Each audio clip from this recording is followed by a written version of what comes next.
Bu dəfə də yağan yağış paytaxt Bakıda fəsadsız ötüşmədi. Səhərdən güclənən yağış yollarda bir sıra çətinliklərə səbəb olub. Paytaxtın bəzi ərazilərində su basma halları artıq qeydə alınıb. Əməkdaşımız Loğman Kamranlı hazırda həmin ərazilərdən birində, yəni Sabunçudadır. İndi onunla canlı bağlantı vasitəsilə əlaqə yaradırıq və ən son xəbərləri əməkdaşımızdan öyrənəcəyik.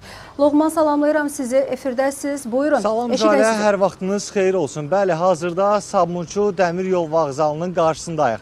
Danışacaq çox söz var, amma heç biri yeni deyil. Çünki bu görüntü, bu mənzərə artıq dəfələrlə yaşanıb. İstər burada, istər bugün elə paytaxtın müxtəlif küçələrində, hansı ki Xırdalandan görüntülər gəlir, Masazırdan görüntülər gəlir, Binəqədidən, Qobudan, Qobu yolundan və bir çox yerlərdən bu bənzər görüntülər gəlir ki, bir neçə saat yağışın yağmağı paytaxt yollarını iflic vəziyyətə salıb.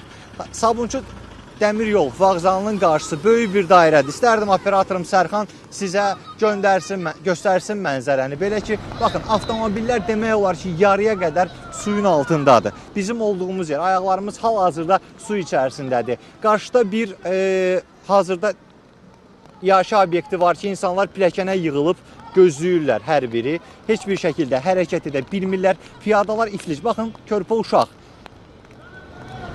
Çox dəhşətli doğrudan mənzərədir və biz başa düşə bilmirik ki, nə yaşanmalıdır ki, artıq paytaxt Bakıda bu vəziyyətdən sonra bu şəraitə, bu vəziyyətə bir əncam qılınsın.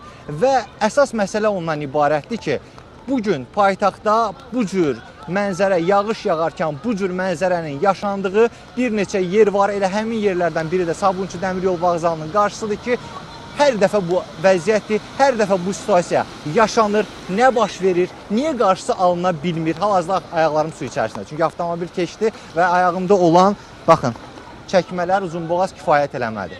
Su içərisindədir və mümkünsə istərdim göstərsin operatorum sizə qarşıda avtomobil hal-hazırda qarşısını kəsib. Baxın, o kanalizasiya quyuları, hansı ki suyu çəkmək üçündür. Sərxan, bir qədər də yolun ortasına keçək, amma ehtiyatla. Gəl, zəhmət olmasa mən sənə kömək edəcəm. Bəli, baxın, vətəndaşın arxasında kanalizasiya quyusu. Normalda suyu çəkmək üçündür, bu su oradan irəliləməlidir, amma əksinə oradan ayrı bir fontan qalxır. İnsanlar bir digər tərəf bazardır, demək olar ki, işləmir. Vəziyyət çox çətin bir şəraitdir. Baxın, insanlar dükanlarını bağlayıblar, hətta özləri dükandan çıxa bilmirlər. Digər tərəfdən piyadalar hərəkət edə bilmir. Və olduğumuz bir yarım saat, 40 dəqiqədə alır ki, buradayıq. Vəziyyət bu cür xaotikdir ki, baxın,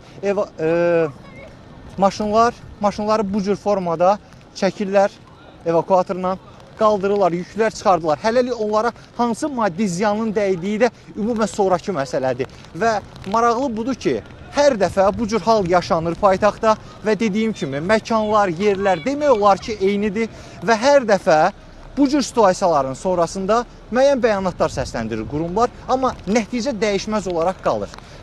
Bu nə dərəcədə bir problem ola bilər, nə baş verə bilər, nəyə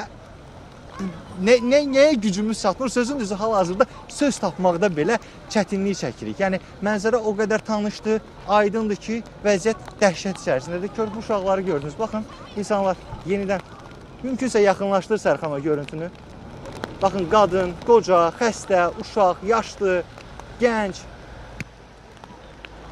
Bu vəziyyətdə irəliləyirlər. Körpə uşaqları yaxından göstərmək olurmu Sərxan? Suyun içərisindədirlər. Onların səhhəti nə olacaq? Buradakı xaos nə olacaq? Necə düzələcək? Necə aradan qalxacaq?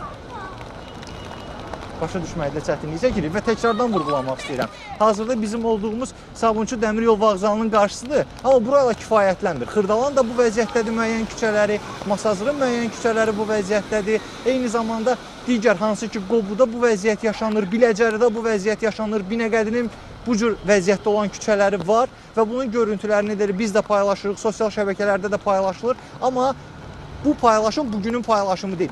Artıq müəyyən bir müddətdir ki, dəfələrlə bu barədə paylaşım olur, amma nəticə yoxdur, heç bir düzəliş yoxdur. Və bir növ qalırıq burada Cəfər Cabbarlının o əsərindəki söz yazımıza düşür ki, kimdir müqəssir?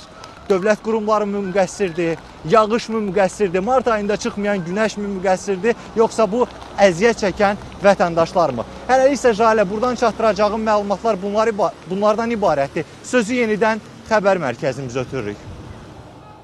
Aydındır Loğman, ətraflı və məlumat verdiyiniz üçün sizə təşəkkür edirəm.